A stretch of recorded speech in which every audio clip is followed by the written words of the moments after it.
Bonjour, bienvenue à toi dans cette nouvelle vidéo du Juriste Mag. Aujourd'hui, je suis très contente d'accueillir Claire dans cette vidéo. Donc, on va te parler de la commission tutorat du CRFPA. C'est parti et bon visionnage.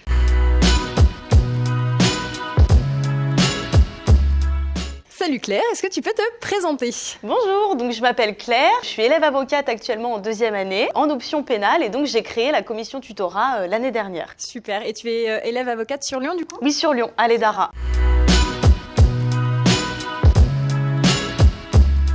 Eh bien Claire, est-ce que tu peux nous faire un petit peu un récapitulatif de ton parcours? Alors, j'ai passé une licence de droit en Guadeloupe, j'ai vécu 8 ans en Guadeloupe. Mais non. Ouais.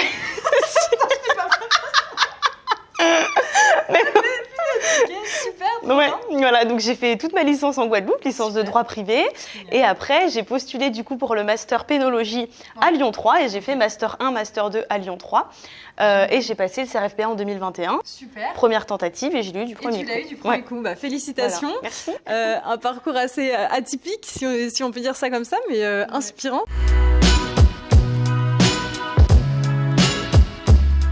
Très bien, est-ce que tu peux nous parler un petit peu de la commission que tu as créée donc en janvier 2022? Alors, la commission tutorat CRFPA est une branche en fait de l'association des élèves avocats. Okay. En fait, quand on intègre l'EDARA, Oui. donc l'école des avocats Rhône-Alpes, Ouais. il y a une association des élèves avocats. Okay. Donc, ça nous permet d'organiser un concours plaidoirie, Okay. d'organiser des événements conviviaux, etc. Très bien. Et sur la base du volontariat, on peut créer dans cette association d'autres petits groupes. Ok. Et du coup, j'ai fait le choix de créer la commission tutorat CRFPA Ah, mais super. en janvier 2022. Voilà. Génial.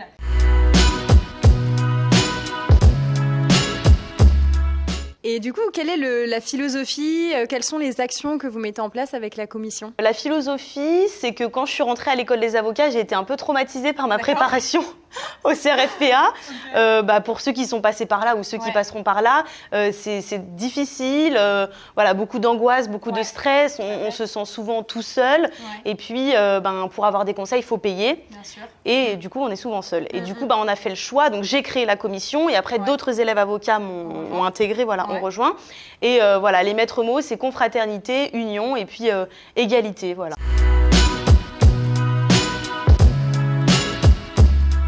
Et ça s'adresse donc à quel étudiant? Est-ce qu'un étudiant de Saint-Étienne peut vous contacter pour avoir de l'aide? Comment ça se passe concrètement? Pour l'organisation de la commission, c'est ouvert à tout le monde. Okay. Ça veut dire qu'en fait, sur la base donc, de notre site internet et de notre compte Instagram, tout le monde peut nous contacter. On a également une adresse mail, donc on répond à tout le monde. On fait des appels téléphoniques avec tout le monde, partout en France, Guadeloupe y compris aussi. Wow. Voilà, on fait dans les dom-toms.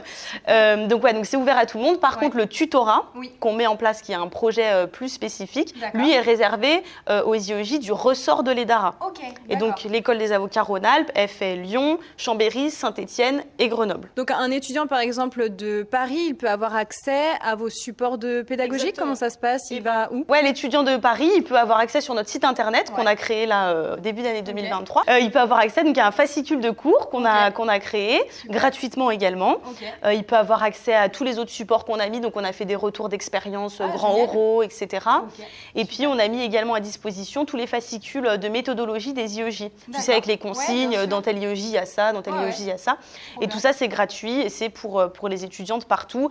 Et quand vraiment il y a des demandes particulières, par exemple j'ai eu une étudiante de Paris 1 qui voulait absolument faire un grand oral avec moi, je l'ai quand même prise avec moi, même si elle ne relevait pas de l'école. Après on s'organise entre nous, voilà. Ok, et vous avez accompagné combien d'étudiants depuis le début du coup? Alors, sur le tutorat, on en avait 190 l'année dernière et on était 50 élèves avocats. Donc, chaque élève avocat avait entre 3 et 4 étudiants. Donc c'est sport quand même. Ouais, c'est beaucoup de travail. Et puis après, sur le compte Instagram, je ne compte même plus les messages qu'on reçoit. Et moi, je réponds tous les jours, toutes les heures du jour et de la nuit. Vous aidez les gens de façon gratuite et vous permettez à des étudiants qui n'ont pas forcément les moyens de se payer une prépa privée d'avoir un soutien moral et pédagogique de qualité. Donc C'est une très belle initiative. Est-ce que tu as quelque chose à rajouter? Si je devais rajouter quelque chose, c'est qu'il faudrait que les gens s'investissent plus, je pense, dans cette initiative-là, pour que ça continue de perdurer.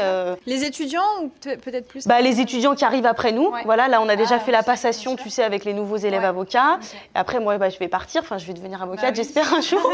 Et donc, j'espère que plus tard, il y ait quand même des personnes encore qui puissent faire ça, surtout gratuitement, bénévolement. Ouais, c'est un cycle en fait. C'est je te donne et tu donneras en retour aussi. Donc, c'est une bonne philosophie et surtout, ça permet encore une fois à des étudiants qui n'ont pas les moyens d'avoir un vrai soutien. Et c'est un bel engagement aussi à valoriser dans sa vie personnelle que professionnelle. Il y a beaucoup d'élèves avocats qui m'ont dit ça, qui m'ont dit durant tout mon parcours scolaire, licence, master, je me suis pas trop investie parce qu'on a la tête dans les études. Et il y en a plein qui m'ont dit enfin, je me suis sentie utile. Tu vois, beaucoup. Ok, moi je suis épatée et bien entendu, j'aime beaucoup toutes les initiatives qui sont mises à disposition des étudiants en droit principalement évidemment. Mais franchement, je suis impressionnée par votre travail et votre initiative. Merci. C'était un plaisir de vous avoir. Si vous voulez donc rejoindre sur les réseaux sociaux, notamment la commission, je vous mets tous les liens en description. Il y a également leur site internet qui est super bien fait et qui résume un petit peu tout ce qu'on a vu dans cette vidéo. Donc n'oubliez pas d'aller vous abonner. Je vous souhaite une très bonne journée et je vous dis à bientôt. Bye bye. Salut.